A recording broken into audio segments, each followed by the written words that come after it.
Assalamualaikum warahmatullahi wabarakatuh. Nah, saya Muhammad Kikeni Manila, NIM 2004-03-0035, Fakultas Teknik, Prodi Teknik Informatika 2A. Dengan mata kuliah umum yaitu Pendidikan Kewarganegaraan, dosen pengampu yaitu Bapak Rijal Fahmi WAMPD. Tugas ini diajukan untuk memenuhi tugas EKT 2.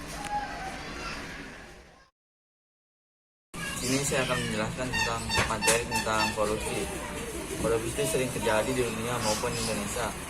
Di Indonesia sendiri korupsi sudah terjadi sejak lama, baik sebelum Indonesia meraih kemerdekaan maupun sesudah meraih kemerdekaan. Korupsi terjadi dalam era Orde Lama, Orde Baru, dan era Reformasi. Korupsi adalah perbuatan yang dilakukan dengan maksud memberikan beberapa keuntungan yang bertentangan dengan tugas dan hak orang lain. Korupsi terjadi atas perbuatan seseorang atau pejabat atau seseorang yang memegang hak kekuasaan di suatu wilayah dan secara kepercayaan memegang bertentangan dengan hukum, secara keliru menggunakan kekuasaannya untuk mendapat dan meraih keuntungan untuk dirinya sendiri atau untuk orang lain yang bertentangan dengan tugas dan hak orang lain. Korupsi di Indonesia ini sering terjadi seperti penyalahgunaan uang perusahaan atau uang negara.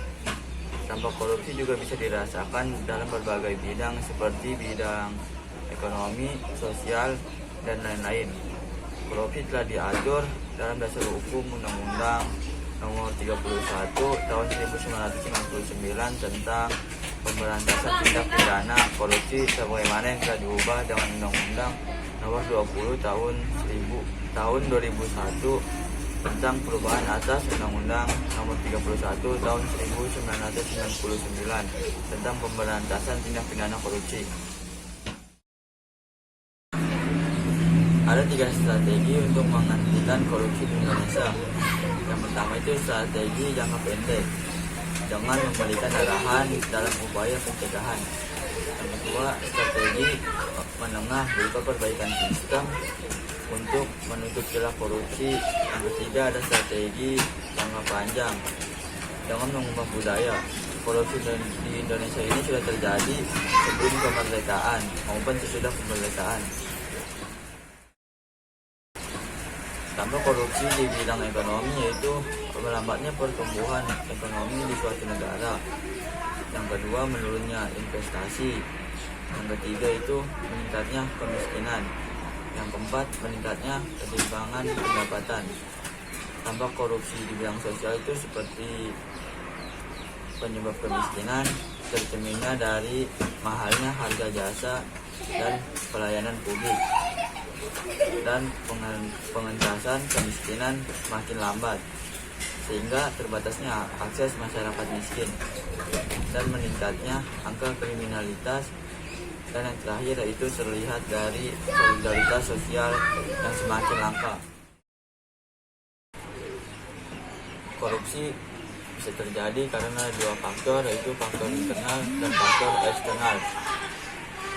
Berikut penyebab terjadinya korupsi di faktor internal berdasarkan aspek individu, yaitu sifat tamak atau rakus, moral yang tidak kuat, gaya hidup yang konsumtif. Sedangkan berdasarkan aspek sosial yaitu terjadi karena dorongan atau dukungan. Walaupun sifat pribadi seseorang itu tak ingin melakukannya, dukungan dalam hal ini yaitu malah memberikan dorongan untuk melakukan korupsi, bukan mencegah atau memberi hukuman.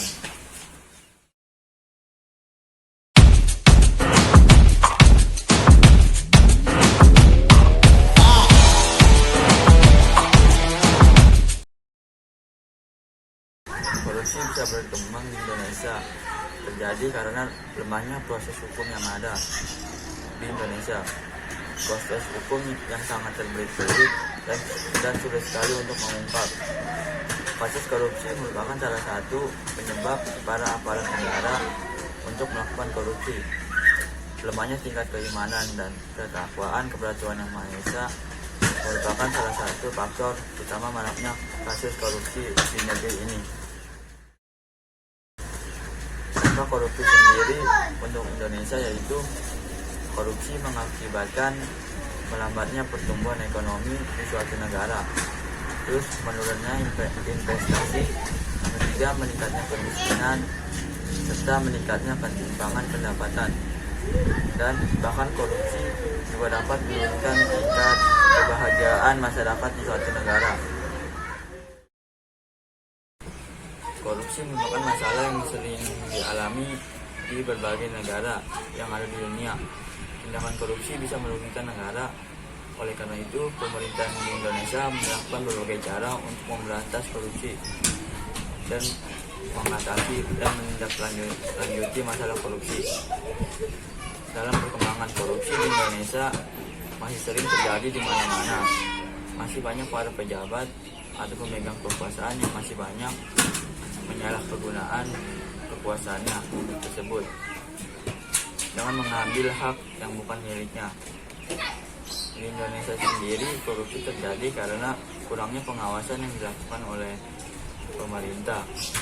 Korupsi memiliki dampak yang begitu besar bagi kehidupan sosial, politik, dan ekonomi.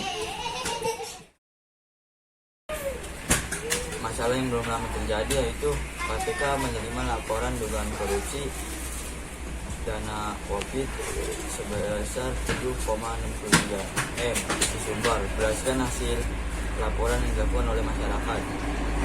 KPK memastikan akan menindaklanjuti masalah tersebut sesuai dengan ketentuan undang-undang yang berlaku.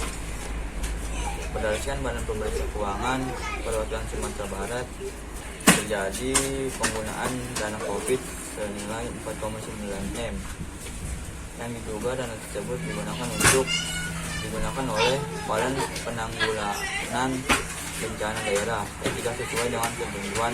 Oleh karena itu terjadi kejanggalan.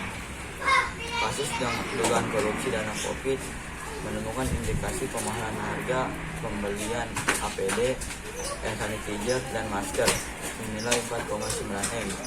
Kasus ini sudah dilaporkan oleh Polda Sumbar, kemudian ditindaklanjuti oleh DPRD Sumbar untuk melakukan penyelidikan. Penemuan terdahulu yaitu kasus korupsi bansos. Novel Baswedan ungkap korupsi bansos terjadi hingga triliunan yang terjadi hingga di luar DKI. Penyidik Komisi Pemberantasan Korupsi buka suara atas tindakan kasus korupsi tersebut. Dalam kasus ini, KPK melakukan operasi tangkap tangan hanya satu untuk wilayah di DKI Jakarta saja. Kasus ini terjadi bukan hanya di wilayah DKI Jakarta saja, tetapi di seluruh daerah yang ada di Indonesia. Menurut Novel Baswedan, kasus korupsi ini mencapai 100 triliunan. Kasus ini merupakan kasus korupsi terbesar di Indonesia yang perlu ditindaklanjuti. Dalam penelitian kasus korupsi bansos COVID-19 di Indonesia, ada hasil penelitian terdahulu yang relevan atau berhubungan dengan penelitian ini untuk mencari persamaan dan perbedaannya. Dalam penelitian dugaan korupsi dana COVID senilai 6,3 M di Sumbar, berdasarkan Badan Pemeriksa Keuangan Sumbar, terjadi adalah kejanggalan dalam penggunaan dana COVID tersebut. Diduga dana COVID tersebut digunakan senilai 4,9 M oleh Badan Penanggulangan Bencana Daerah. Kasus dugaan tersebut menemukan indikasi pemahalan harga pembelian APD, hand sanitizer, masker senilai 4,9 M. Dalam kasus dugaan tersebut kemudian dilaporkan kepada Polda Sumbar untuk ditindaklanjuti lebih lanjut. Kemudian ditindaklanjuti oleh DPRD Sumbar untuk melakukan penyelidikan. Terus dalam penelitian penemuan terdahulu terjadi juga kasus korupsi hingga triliunan yang terjadi di luar DKI. KPK buka suara atas tindakan kasus tersebut. Dalam kasus tersebut KPK melakukan operasi tangkap tangan di wilayah DKI Jakarta dan sekitarnya. Menurut Novel Baswedan, kasus ini terjadi bukan hanya di wilayah DKI Jakarta saja, tetapi di seluruh wilayah yang ada di Indonesia. Kasus ini mencapai 100 triliun dan merupakan kasus korupsi terbesar yang terjadi di Indonesia yang perlu ditindaklanjuti. Dalam penelitian relevan tersebut, terjadi persamaan seperti masih banyaknya para pemegang kekuasaan di wilayah yang ada di Indonesia yang salah dalam penyalahgunaannya, seperti korupsi bansos dari pemerintah. Oleh karena itu, pemerintah harus menindak tegas perbuatan tersebut. Dan kali ini terletak pada jenis penelitian, yaitu penelitian kualitatif, dan metode yang digunakan adalah metode studi kasus.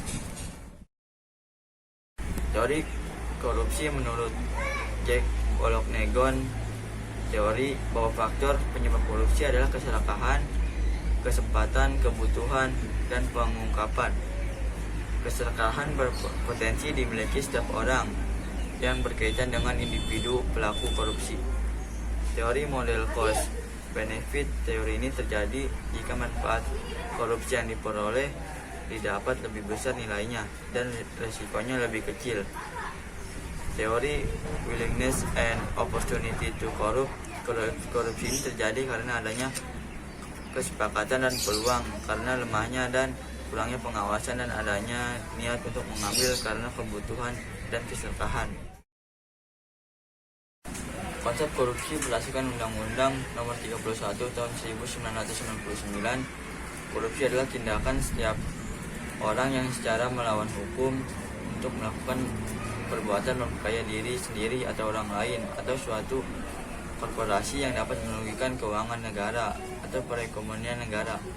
Korupsi merupakan perilaku yang tidak jujur atau ilegal, terutama dilakukan oleh para orang yang berwenang. Korupsi menjadikan seseorang yang memiliki moral menjadi tidak mempunyai moral. Jadi kesimpulan dari korupsi ini, korupsi merupakan sesuatu yang tidak baik, yang bisa merugikan banyak pihak seperti diri kita sendiri dan orang lain maupun negara. Korupsi juga bisa berdampak dalam kehidupan sosial, politik, dan ekonomi.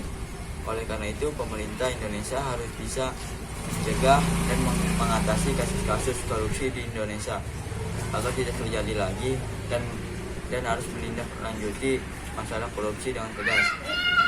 Sarannya, pemerintah harus bisa menindak tegas para pejabat atau seseorang yang melakukan tindak pidana korupsi, dan pemerintah juga harus ada upaya dalam mencegah tindakan korupsi tersebut agar Indonesia bebas dari korupsi.